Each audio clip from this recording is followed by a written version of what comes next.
I, the fire that began it. All the skies above Valen Prime split apart with the thunder of alien bombardment. The Zarathi Dominion, ancient and cruel, had made its point clear. Earth's allies were nothing but kindling for their empire. Entire human colonies in the outer rim burned. Children screaming into dead comm channels, cities vaporized by orbital fire. On the ground, Zarathi soldiers marched with chilling precision. Prisoners were taken not for mercy, but for theater. Captured envoys were dragged before planetary councils and executed on live feeds. One message broadcasted across the stars: humanity is young, humanity is fragile, and humanity will learn its place. The Zarathi general behind it all, Commander Clythar, a decorated war criminal, smiled as his fleets moved on, leaving ash where life once thrived. To him, Earth was just another dying ember waiting for the final boot. 2. Mocking the silence. In the weeks that followed, alien diplomats across the galaxy scoffed at humanity's restraint. The silence from Earth was mistaken for fear. Clythar drank toasts in halls of firelight, boasting of how quickly humans had folded. He described Earth's leaders as timid philosophers, hiding behind treaties and words, too civilized to bloody their hands. His audience, lesser empires trembling in the Dominion's shadow, laughed nervously. They wanted to believe the lie, that Earth would bow like all the rest.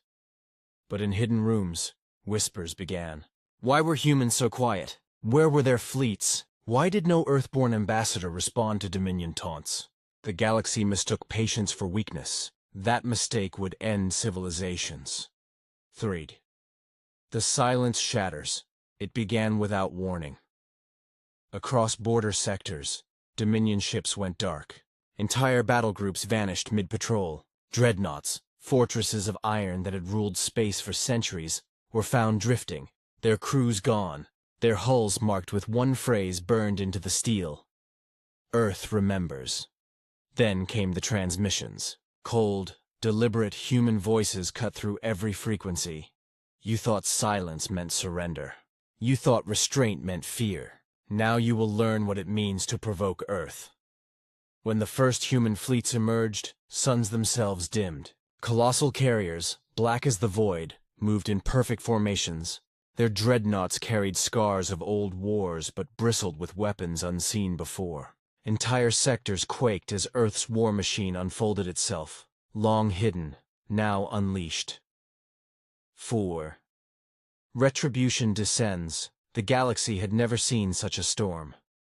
Human fleets did not engage like others. They moved like predators, tearing through Dominion strongholds with surgical cruelty. Orbital platforms that had stood for centuries collapsed in fire within minutes. Armies that once enslaved entire systems were broken under the relentless march of human marines. Armored shadows descending from the skies. Every strike was deliberate. Every annihilation cold. Earth did not simply fight. They erased. Worlds that cheered Dominion cruelty fell silent, as human retribution consumed them. In space, human rail cannons fired once, and entire cruisers folded in half. In cities, Dominion governors begged for mercy, but only the dead answered them. The galaxy watched in horror as the balance of power shattered. Humanity's patience had ended, and with it, the Dominion's age of arrogance. The war criminal's fall commander Clythar fled. The once proud war criminal abandoned his fleet, running from system to system as human vengeance hunted him. Every station he hit on was burned.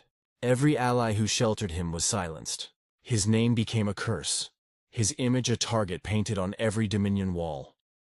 At last, he was caught. Not by his enemies, but by his own soldiers. Betrayed, chained, beaten, Clythar was left to rot on a forgotten moon.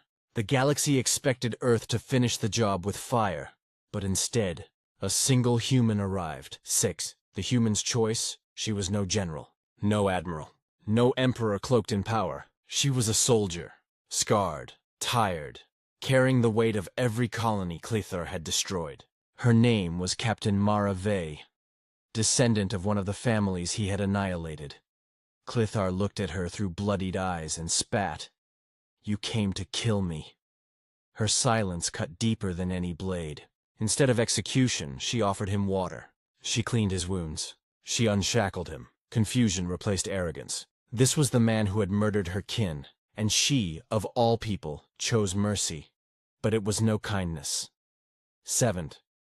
Mercy as a weapon Earth did not save Clither for forgiveness. They saved him to destroy the Dominion from within.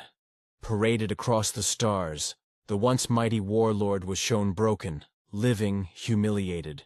Kept alive not as a man, but as a warning. His survival whispered a cruel truth.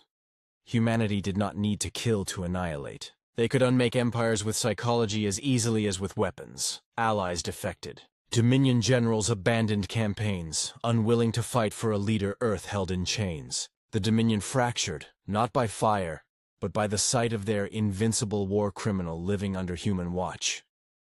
In the end, Clither wished Earth had killed him. Annihilation completed.